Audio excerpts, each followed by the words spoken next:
क्या आप जीवन की उलझनों में बुरी तरह फंस गए हैं? क्या आपका मन अशांत है और आपको कोई रास्ता नजर नहीं आ रहा है? अगर हाँ, तो यह वीडियो आपके लिए संजीवनी बूटी का काम करेगा।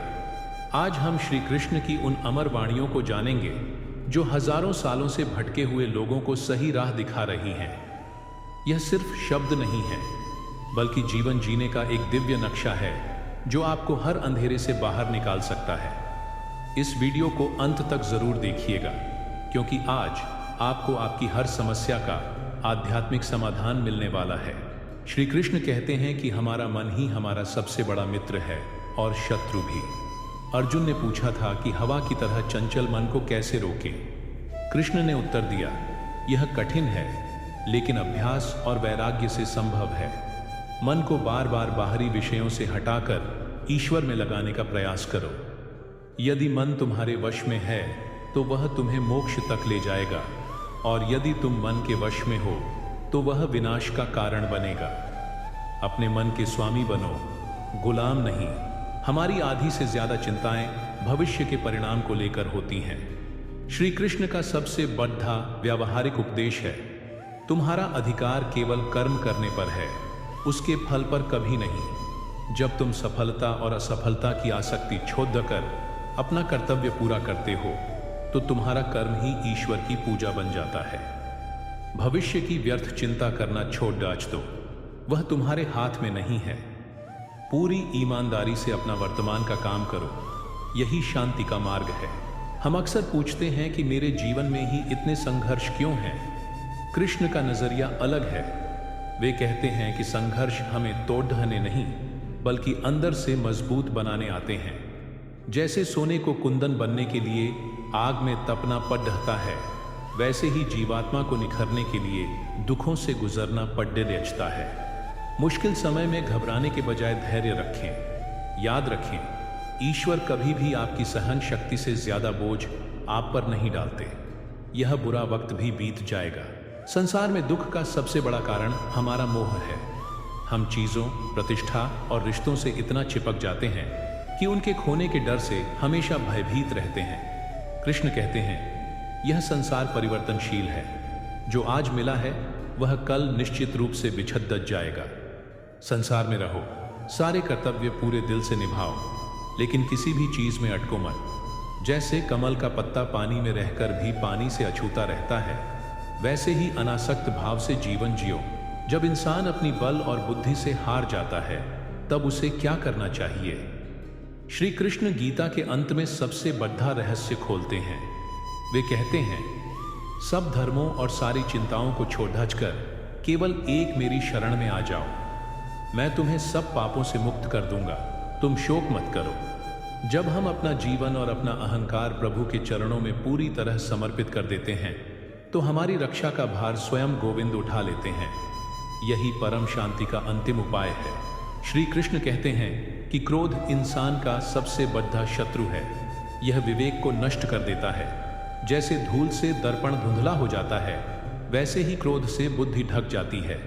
गीता में चेतावनी है कि क्रोध से भ्रम पैदा होता है, भ्रम से स्मृति नाश, और जब बुद्धि का नाश होता है तो मनुष्य का पतन निश्चित है। इसलिए जब भी क्रोध आए, एक पल के लिए रुक जाएं और मौन हो जाएं। जो अपने क्रोध के वेग को रोक लेता है, वही असली योद्धा और सुखी इंसान है। शांति ही शक्ति है। मृत्यु का भय मनुष्य को सबसे ज्यादा सताता है, लेकिन श्री कृष्ण जीवन का सबसे गहरा सत्य बताते हैं। तुम शरीर नहीं, एक अमर आत्मा हो। जैसे मनुष्य पुराने वस्त्रों को त्याग कर नए वस्त्र धारण करता है, वैसे ही आत्मा जीर्ण शरीर को छोड़ कर नया शरीर धारण करती है। आत्मा को न शस्त्र काट सकते हैं, न आग जला सकती है, न पानी भिगो सकता है। इसलिए इस नश्वर शरीर के लिए शोक करना व्यर्थ है। अपनी असली पहचान को जानो, तुम अविनाशी हो। हम अक्सर लोगों में भेद करते हैं, कोई अपना है तो कोई पराया। लेकिन श्री कृष्ण कहते हैं कि सच्चा ज्ञानी वही है जो सब में एक ही ईश्वर को देखता है। चाहे वह ब्राह्मण हो, गाय हो, हाथी हो या कुत्ता, ज्ञानी लोग सबको संभव से देखते हैं। जब तुम यह समझ लेते हो कि सामने वाले के हृदय में भी वही परमात्मा वास करता है जो तुम्हारे अंदर है, तो मन से ईर्ष्या और नफरत मिट जाती है। यह समदृष्टि ही तुम्हें ईश्वर के करीब ले जाती है। हम अक्सर दूसरों की सफलता देखकर उनकी नकल करने लगते हैं और अपना मूल स्वभाव छोड़ देते हैं। श्री कृष्ण कहते हैं कि दूसरे के धर्म का पालन करने से बेहतर है कि अपना धर्म निभाते हुए मर जाना। हर व्यक्ति का स्वभाव और कर्तव्य अलग होता है। मछली अगर उड़ने की कोशिश करेगी तो असफल होगी। अपनी योग्यताओं को पहचानो और उसी के अनुसार अपना कर्म करो। अपने नियत कर्म को ईश्वर की पूजा समझकर करना ही सबसे बद्धी सिद्धि है। जीवन में संदेह और अविश्वास दीमक की तरह होते हैं जो हमारी शांति को खोखला कर देते हैं। श्री कृष्ण कहते हैं कि जो व्यक्ति हमेशा शक करता है उसे न इस लोक में सुख मिलता है और न ही परलोक में। संशय आत्मा का विनाश कर देता है। इसके विपरीत श्रद्धावान व्यक्ति ही ज्ञान और शांति प्राप्त करता है। ईश्वर पर और खुद पर भरोसा रखना सीखो। जब तुम्हारा विश्वास पक्का होता है तो पहाड़ जैसी मुसीबतें भी छोटी लगने लगती हैं। विश्वास ही वह शक्ति है जो असंभव को संभव बनाती है। श्री कृष्ण जीवन में संतुलन पर बहुत जोर देते हैं। वे कहते हैं कि योग न तो बहुत ज्यादा खाने वाले का सिद्ध होता है और न बिल्कुल भूखे रहने वाले का, न ज्यादा सोने वाले का, न सदा जागने वाले का। दुखों का नाश करने वाला योग तो संतुलित आहार विहार और कर्म करने वाले का ही सिद्ध होता है। जो सुख दुख लाभ हानि में एक समान रहता है वही सच्चा योगी है। परिस्थितियों के गुलाम मत बनो। बाहरी मौसम बदलने पर जैसे आसमान नहीं बदलता, वैसे ही जीवन के उतार चढ़ाव में अपनी आंतरिक शांति भंग मत होने दो। श्री कृष्ण कहते हैं कि तुम्हारे असली दुश्मन तुम्हारे भीतर ही छिपे हैं। वे हैं काम, क्रोध और लोभ। ये तीनों नरक के द्वार हैं और आत्मा का नाश करने वाले हैं। जब मन में किसी वस्तु की तीव्र कामना जागती है और वह पूरी नहीं होती तो क्रोध उत्पन्न होता है। इसलिए इन तीनों को अपना सबसे बड़ा शत्रु समझकर त्याग देना चाहिए। जो व्यक्ति अपनी इंद्रियों को वश में नहीं रख पाता उसकी बुद्धि कभी स्थिर नहीं हो सकती और अशांत मनुष्य को सुख भला कहाँ मिल सकता है। कई लोग सोचते हैं कि भगवान को खुश करने के लिए बड़े बड़े यज्ञ या महंगे चढ़ावे की जरूरत है, लेकिन गीता में कृष्ण कहते हैं कि मुझे इन सब की जरूरत नहीं। अगर कोई भक्त मुझे प्रेम से एक पत्ता, एक फूल, एक फल या थोड़ा सा जल भी अर्पित करता है तो मैं उसे पवित्र भावना से स्वीकार कर लेता हूँ। भगवान भावना के भूखे हैं, वस्तुओं के नहीं। दुर्योधन के 56 भोग छोड़कर उन्होंने विदुरानी के घर सादा भोजन किया था क्योंकि उसमें सच्चा प्रेम था। आपकी नीयत साफ होनी चाहिए। चढ़ावा मायने नहीं रखता। हमारी प्रकृति 3 गुणों से बनी है, सत्व, रज और तम। सत्व गुण ज्ञान और सुख की ओर ले जाता है, रजोगुण कर्म और लोभ की ओर, और तमोगुण आलस्य व अज्ञान में बांधता है। हमारा सारा व्यवहार इन्हीं के अधीन है। श्री कृष्ण कहते हैं कि मनुष्य को इनसे ऊपर उठने का प्रयास करना चाहिए। जब आप समझ जाते हैं कि गुस्सा या आलस्य मेरा असली स्वभाव नहीं बल्कि इन गुणों का प्रभाव है, तो आप उनसे मुक्त होकर साक्षी भाव में स्थित हो सकते हैं। गुणातीत होना ही लक्ष्य है। अर्जुन जब भविष्य के विनाश को देखकर भयभीत थे तब श्री कृष्ण ने कहा था कि मैं लोगों का नाश करने वाला महाकाल हूं। समय सबसे बलवान है और निरंतर चल रहा है। परिवर्तन ही इस संसार का एकमात्र अटल नियम है। जो आज तुम्हारा है कल किसी और का था और परसों किसी और का हो जाएगा। इसीलिए तुम व्यर्थ की चिंता क्यों करते हो? तुम क्या लेकर आए थे जो तुमने खो दिया? इस परिवर्तन को स्वीकार करो और वर्तमान क्षण में अपना सर्वश्रेष्ठ कर्म करो। श्री कृष्ण कहते हैं कि मनुष्य का सबसे बड़ा अज्ञान उसका अहंकार है। यह सोचना कि मैं करता हूं, मैंने यह किया, यही हमें ईश्वर से दूर करता है।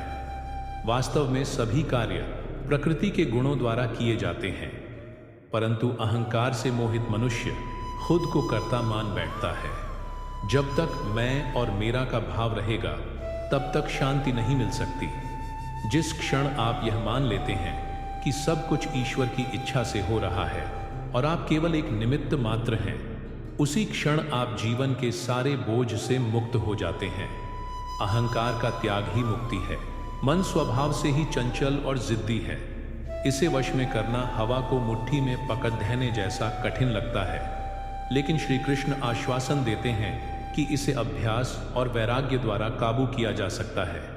अभ्यास का अर्थ है बार बार प्रयास करना। जब भी मन गलत दिशा में भटके, उसे धैर्यपूर्वक वापस खींचकर सही दिशा में लगाओ। शुरुआत में यह असंभव लगेगा, लेकिन निरंतर अभ्यास से यह मन धीरे धीरे तुम्हारा मित्र बन जाएगा। हार मत मानो, बस प्रयास करते रहो। हम ईश्वर को मंदिरों और तीर्थों में बाहर ढूंढते रहते हैं, जबकि श्री कृष्ण कहते हैं कि मैं हर प्राणी के हृदय में स्थित हूँ। वे अंतर्यामी रूप में सबके भीतर बैठकर उनकी बुद्धि को प्रेरित करते हैं। जैसे एक ही सूर्य अलग अलग घड़ियाचों के पानी में अलग अलग दिखता है, वैसे ही एक ही परमात्मा सब में मौजूद है। जब आप अपने भीतर झांककर उस परम तत्व से जुड़ जाते हैं, तो आपको बाहर भटकने की आवश्यकता नहीं रहती। अपने हृदय मंदिर में बैठे ईश्वर को पहचानो। सच्चा ज्ञानी वही है जिसकी बुद्धि स्थिर है। जैसे नदियों का पानी समुद्र में समा जाता है, फिर भी समुद्र अपनी मर्यादा नहीं लांघता, वैसे ही ज्ञानी पुरुष में सब प्रकार की कामनाएं समा जाती हैं, पर वे उसे विचलित नहीं कर पाती। जो व्यक्ति सुख मिलने पर ज्यादा खुश नहीं होता और दुख आने पर घबराता नहीं, जिसके भीतर से राग, भय और क्रोध नष्ट हो गए हैं, वही स्थित प्रज्ञ है। बाहरी दुनिया का शोर उसकी आंतरिक शांति को भंग नहीं कर सकता। श्री कृष्ण कहते हैं कि अशांत मन वाले को न तो आत्मज्ञान हो सकता है और न ही उसे सुख मिल सकता है। शांति के बिना सुख कहाँ? जब मनुष्य का मन ईश्वर में स्थिर हो जाता है और इंद्रियां वश में हो जाती हैं, तब उसे प्रसन्नता प्राप्त होती है। और प्रसन्न मन वाले व्यक्ति के सारे दुखों का बहुत जल्द नाश हो जाता है। यह वह अवस्था है जहां इंसान को संसार का कोई भी भारी से भारी दुख विचलित नहीं कर सकता। यही जीवन की सर्वोच्च अवस्था है। श्री कृष्ण कहते हैं कि मनुष्य अपनी श्रद्धा के अनुसार ही बनता है। जैसी जिसकी श्रद्धा होती है, वह वैसा ही होता है। अगर आप सकारात्मकता और ईश्वर पर विश्वास रखते हैं, तो आपका जीवन वैसा ही बन जाएगा। संदेह करने वाला व्यक्ति कभी शांति नहीं पा सकता। विश्वास वह शक्ति है जो पत्थर को भी भगवान बना सकती है। जब दुनिया के सारे दरवाजे बंद नजर आएं, तब भी यह विश्वास रखें कि कोई अदृश्य शक्ति है जो आपको देख रही है और सही समय पर आपकी मदद जरूर करेगी। श्रद्धा ही जीवन का आधार है। गीता में श्री कृष्ण अर्जुन को सबसे बद्धा आश्वासन देते हुए कहते हैं, हे कुंती पुत्र, तुम निश्चय पूर्वक जान लो कि मेरे भक्त का कभी विनाश नहीं होता। जो व्यक्ति अनन्य भाव से मेरा चिंतन करता है, उसकी जो जरूरतें हैं उन्हें मैं पूरा करता हूँ, और जो उसके पास है उसकी रक्षा भी मैं ही करता हूँ। हमें लगता है कि हमें अपनी रोजी रोटी और सुरक्षा की चिंता खुद करनी है, लेकिन सच यह है कि अगर हमारा भरोसा पक्का हो तो यह सारी चिंताएं स्वयं गोविंद उठा लेते हैं। श्री कृष्ण कहते हैं कि सच्चा योगी वही है जो सभी प्राणियों में मुझे देखता है और मुझ में सभी प्राणियों को देखता है। जब आपको यह ज्ञान हो जाता है कि हर जीव के भीतर एक ही परमात्मा का अंश है, तो आपके लिए किसी से नफरत करना या किसी का बुरा करना असंभव हो जाता है। यह दृष्टि आ जाने पर इंसान दूसरों के दुख को अपना दुख और दूसरों के सुख को अपना सुख समझने लगता है। यही परम मानवता है और यही ईश्वर प्राप्ति का सबसे सीधा रास्ता है। कर्म तो सभी करते हैं, लेकिन उसे करने का सही तरीका क्या है? श्री कृष्ण कहते हैं कि अपने हर कर्म को ईश्वर की पूजा समझकर करो। जब आप भोजन बनाते हैं तो यह सोचें कि यह प्रभु का भोग है। जब आप अपना काम करते हैं तो यह सोचें कि यह ईश्वर की सेवा है। जब कर्म में से मैं का भाव निकल जाता है और तेरा का भाव आ जाता है, तो वह कर्म बंधन नहीं बनता, बल्कि मुक्ति का द्वार बन जाता है। इस सेवा भाव से किया गया छोटा सा काम भी महान बन जाता है। जीवन का अंतिम लक्ष्य क्या है? श्री कृष्ण कहते हैं कि मेरी शरण में आना ही अंतिम लक्ष्य है। जब इंसान अपने सारे अहंकार, अपनी सारी होशियारी को छोड़ दहाड़ कर पूरी तरह से ईश्वर के चरणों में गिर जाता है, तभी उसे परम शांति मिलती है। यह मान लेना कि मैं कुछ नहीं हूँ, जो कुछ भी है वह ईश्वर की इच्छा है, यही सबसे बड़ा ज्ञान है। जब आप खुद को मिटा देते हैं तभी आप परमात्मा को पा सकते हैं। यही जीवन का सार है, बाकी सब व्यर्थ का शोर है। श्री कृष्ण कहते हैं कि आत्मज्ञान का यह मार्ग आसान नहीं है। हजारों मनुष्यों में कोई एक ही सिद्धि के लिए प्रयास करता है, और प्रयास करने वालों में भी कोई विरला ही मुझे तत्व से जान पाता है। लेकिन घबराओ मत, इस रास्ते पर किया गया थोड़ा सा भी प्रयास कभी व्यर्थ नहीं जाता। यदि तुम आज असफल हुए हो तो कल फिर कोशिश करो। चींटी बार बार गिरती है पर चढ़ना नहीं छोड़ती। तुम्हारी नीयत साफ होनी चाहिए। भगवान तुम्हारी कमजोरी नहीं, तुम्हारी कोशिश देखते हैं। चलते रहना ही जीवन है।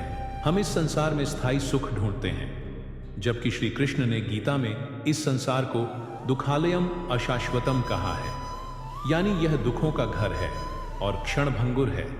यहाँ सुख भी दुख का ही एक रूप है, क्योंकि वह स्थायी नहीं है।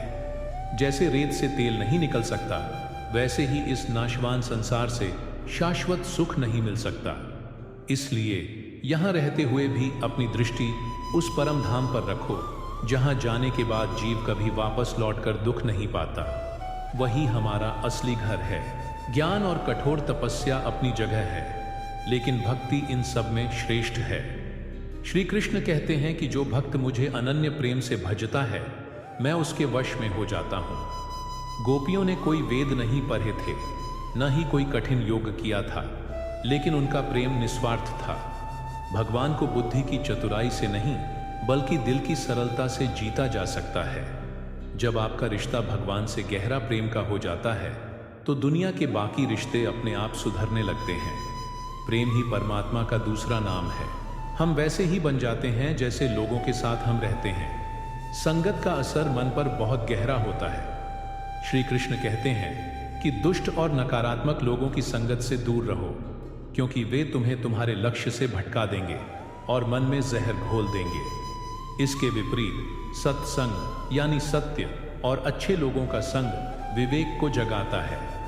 अच्छे विचारों को पढ़ो, संतों की वाणी सुनो। जब तुम्हारे विचार शुद्ध होंगे तो तुम्हारे कर्म और जीवन भी शुद्ध हो जाएगा। यह संसार एक विशाल वृक्ष की तरह है, जिसकी जड़ें कर्मों के बंधन से बहुत मजबूत हो गई हैं। श्री कृष्ण कहते हैं कि इस मजबूत वृक्ष को केवल वैराग्य रूपी मजबूत कुल्हाड़ी से ही काटा जा सकता है। वैराग्य का अर्थ घर बार छोड़ना नहीं, बल्कि मन से संसार की पकड़ डाच को ढीला करना है। जब तक मन संसार में फंसा है, तब तक ईश्वर नहीं मिल सकते। इसलिए इस संसार के मोह का त्याग करके उस परम पुरुष की शरण लो, जिससे यह सारी सृष्टि निकली है। गीता के अंत में श्री कृष्ण अर्जुन से सबसे बड़ी बात कहते हैं, सभी धर्मों, सारी चिंताओं और सारे आसरों को छोड़कर केवल एक मेरी शरण में आ जाओ। मैं तुम्हें सभी पापों से मुक्त कर दूंगा। तुम शोक मत करो। यह एक भक्त के लिए सबसे बड़ा आश्वासन है। जब इंसान अपनी सारी होशियारी और अहंकार को छोड़ दचकर एक बच्चे की तरह ईश्वर पर निर्भर हो जाता है, तो उसकी जिम्मेदारी स्वयं भगवान ले लेते हैं। यह पूर्ण समर्पण ही शांति और मोक्ष का सबसे सीधा रास्ता है। श्री कृष्ण कहते हैं कि जीवन के अंत समय में मनुष्य जिसका स्मरण करता है, वह उसी गति को प्राप्त होता है। यदि अंत समय में मन संसार के मोह में अटका रहा, तो फिर से जन्म लेना पड़ेगा। लेकिन जो अंत समय में केवल मेरा स्मरण करते हुए शरीर त्यागता है, वह मेरे परम धाम को प्राप्त होता है। इसलिए जीवन भर अभ्यास करना जरूरी है। हर पल ईश्वर को याद रखो, ताकि अंतिम समय में भी मन उसी में लगा रहे और यह दुर्लभ मानव जीवन सफल हो जाए। यह सारा ज्ञान केवल सुनने के लिए नहीं, बल्कि जीने के लिए है। सच्चा ज्ञानी वह है जिसके आचरण में यह ज्ञान झलकता है। श्री कृष्ण कहते हैं कि जो न किसी से द्वेष करता है, न किसी चीज की आकांक्षा करता है, जो सर्दी गर्मी, सुख दुख और मान अपमान में शांत रहता है, वही मुझे प्रिय है। अपने जीवन को ही अपना संदेश बना लो। तुम्हारा व्यवहार, तुम्हारी वाणी और तुम्हारे कर्म ऐसे हों कि लोग तुम्हारे माध्यम से ईश्वर की उपस्थिति को महसूस कर सकें। यह दिव्य ज्ञान किसी एक जाति, धर्म या समय के लिए सीमित नहीं है। यह पूरी मानवता के लिए है। श्री कृष्ण कहते हैं कि जो कोई भी श्रद्धा और भक्ति के साथ मेरी ओर आता है वह परम गति को प्राप्त होता है। चाहे कोई भी हो, पापी हो या पुण्यात्मा, जो भी सच्चे मन से ईश्वर की ओर एक कदम बढ़ाता है, ईश्वर उसे थामने के लिए 100 कदम आगे आते हैं। प्रभु का द्वार सबके लिए खुला है। जरूरत है तो बस एक ईमानदार पुकार और सच्चे प्रयास की। अंत में जीवन का सार यही है कि हम उस परम पिता से प्रेम करना सीखें। ज्ञान और कर्म सीढ़ियां हैं, लेकिन मंजिल दिव्य प्रेम है। जब भक्त का हृदय भगवान के प्रेम में डूब जाता है तो उसे मोक्ष की भी इच्छा नहीं रहती। उसे हर क्षण में अपना आराध्य नजर आता है। श्री कृष्ण कहते हैं, अपना मन मुझ में लगाओ, मेरे भक्त बनो, मेरी पूजा करो। ऐसा करने से तुम निश्चित रूप से मुझे ही प्राप्त करोगे। यही जीवन की पूर्णता और परम आनंद है। हमें उम्मीद है कि श्री कृष्ण की इन अमृत वाणियों की इस श्रृंखला ने आपके जीवन में नई रोशनी डाली होगी और मन की उलझनों को सुलझाने में मदद की होगी। अगर इन विचारों ने आपको शांति दी है तो इस वीडियो को लाइक जरूर करें और इसे अपने परिवार और दोस्तों के साथ ज्यादा से ज्यादा शेयर करके पुण्य कमाएं। ऐसी ही और आध्यात्मिक और प्रेरक वीडियो देखने के लिए प्रभु के उपदेश चैनल को सब्सक्राइब करें और बेल आइकन दबाना न भूलें। अपने विचार और अनुभव हमें कमेंट में जरूर बताएं। अब मिलते हैं अगली वीडियो में। जय श्री कृष्ण। राधे राधे।